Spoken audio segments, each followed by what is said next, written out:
Salut les ambitieux, j'espère que vous allez bien. Soyez les bienvenus sur ce troisième épisode du suivi mensuel de mon PEA durant lequel on va voir ce qui s'est passé durant le mois d'août qui m'a permis de faire 2 opérations sur mon PEA, dont l'une d'entre elles qui m'a permis de rentrer sur une nouvelle société parce que j'estimais qu'il y avait une opportunité à saisir à ce moment-là, toujours dans un souci de diversification parce que comme je l'expliquais sur les épisodes précédents, j'avais tendance à être un peu trop exposé sur certains secteurs. Donc je suis dans cette logique de diversification, c'est ce qu'on verra tout à l'heure lorsque je filmerai mon écran. Petite parenthèse, j'espère qu'en cette période de rentrée, tout se passe bien pour vous. Si vous avez des enfants, j'espère que la rentrée des classes s'est bien passée. Mon garçon est rentré en grande section de maternelle, ça s'est bien passé pour lui, il était content de retourner à l'école. Donc quand ça se passe comme ça, c'est très bien, mais je sais que des fois c'est un peu plus compliqué. Même pour les adultes, des fois la période de rentrée est compliquée parce que on a peut-être encore la tête aux vacances, c'était il n'y a pas si longtemps que ça, on a peut-être du mal à se remettre dans le bain. Donc j'espère que tout va bien pour vous et que vous êtes en pleine forme pour démarrer cette rentrée. Avant de basculer sur mon écran, il faut savoir que durant le mois d'août, j'ai injecté 1000 € sur mon PEA.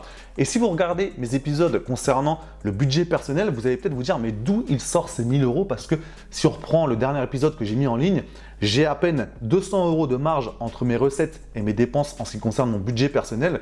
Mais il faut savoir que de l'autre côté, nous avons 4 appartements en location avec ma compagne et que tout le cash flow positif que nous générons avec ces appartements est utilisé principalement en bourse. Donc ça me permet, sur les mois où j'ai un peu moins d'argent personnel entre guillemets à mettre en bourse, d'utiliser ce fameux cash flow positif pour vraiment saisir les opportunités qui peuvent se présenter. Donc ça, c'est vraiment pour vous expliquer un peu comment je fonctionne. J'en ai déjà parlé, mais c'est vraiment important d'être précis par rapport à ça parce que des fois, on a l'impression qu'il y a de l'argent qui sort comme ça par magie. Non, c'est juste que, comme j'ai déjà dit, l'argent qu'on dégage par ce fameux cash flow positif, on n'en a pas besoin dans notre vie personnelle. Donc, on a fait le choix de continuer à le faire travailler en basculant de l'immobilier à la bourse et donc d'avoir ce fameux effet boule de neige. Nous voici donc sur la page d'accueil de mon PEA et la première chose que je voulais voir avec vous, c'est le cumul des versements qui est aujourd'hui de 36 410 € suite aux 1000 € que j'ai injectés durant le mois d'août. Et concernant la valeur du compte, on a dépassé les 50 000 €. Alors bien évidemment, ceci est fluctuant, ça dépend des jours. Mais c'est vrai que quand j'ai vu ce montant affiché à l'écran, ça m'a fait quelque chose de particulier parce que j'ai remis ça en perspective avec tous les efforts que ça me demande, que ce soit en termes d'immobilier, des appartements à gérer, que ce soit aussi des heures supplémentaires que je fais dans mon travail, que ce soit aussi des projets que je mets en place qui m'épanouissent, mais qui grignotent forcément sur mon temps libre. Quand on voit ce résultat, on se dit ok, je sens que ça commence vraiment à porter ses fruits, je sens que tous les efforts que je mets en place sont vraiment en train de se concrétiser. Donc après, je sais qu'il y a des personnes qui sont plus avancées que moi, qui ont peut-être 100, 150 000, 200 000, 300 000 € sur un PEA, mais peu importe, c'est même pas une question de chiffres, de montant, c'est vraiment l'émotion qu'on ressent à ce moment-là et qui permet vraiment de rester motivé et de se dire ok, je sais à quoi m'amènent les efforts que je suis en train d'effectuer. Donc par rapport à ce mois d'août, comme je disais, 2 opérations ont été menées sur ce PEA avec le 20 août, l'achat de ma première action LVMH à un prix de 613,80 €. Il y a eu entre guillemets une mini crise dans le secteur du luxe, notamment en raison de la Chine, parce qu'il y a des incertitudes et il faut savoir que la consommation chinoise comptait pour 35% des ventes de produits de luxe en 2019, alors 28% en 2020, mais c'était une année particulière, donc au moins un tiers de la vente des produits de luxe vient de la consommation chinoise. Donc forcément, dès qu'il y a des incertitudes concernant la Chine, ça a un impact concernant le domaine du luxe.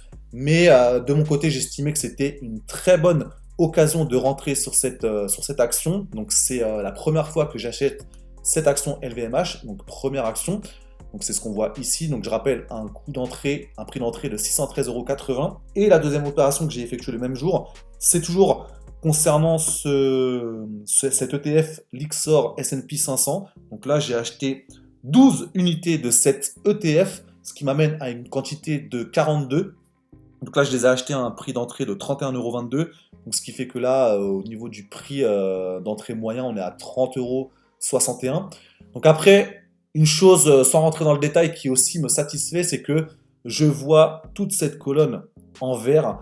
Et c'est vraiment quelque chose qui est important pour moi parce qu'il y a une règle d'or que je m'applique à suivre à la lettre. Ça reprend une citation de Warren Buffett qui dit que la première règle à respecter, c'est de ne jamais perdre d'argent. Et la deuxième règle à respecter, c'est de ne jamais oublier la première règle.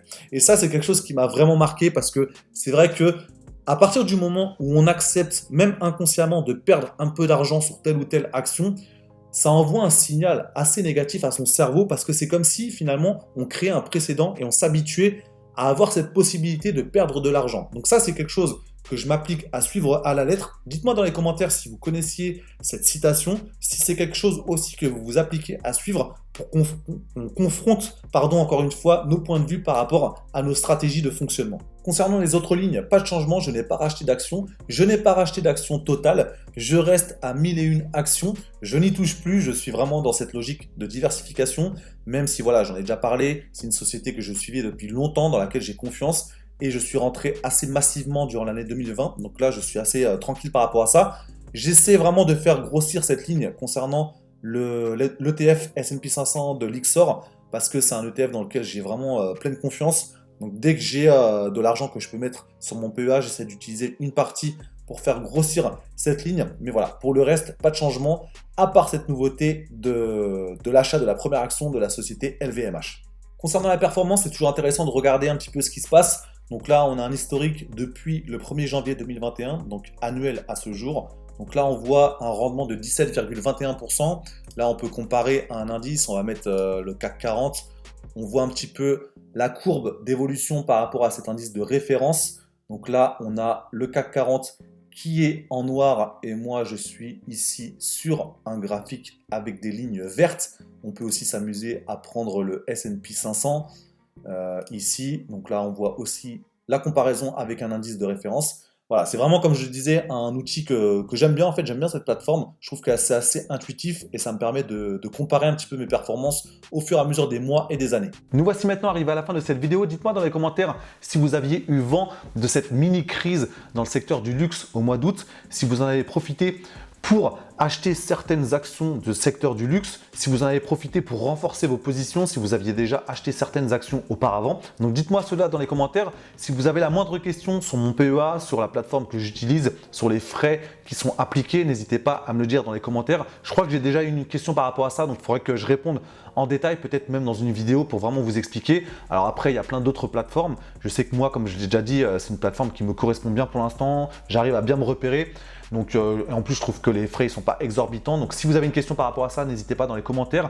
Dites-moi aussi comment vous avez géré votre PEA durant le mois d'août, parce que peut-être que vous n'êtes même pas intéressé par ce secteur du luxe, mais peut-être que vous avez saisi d'autres opportunités. Donc, dites-moi tout cela dans les commentaires.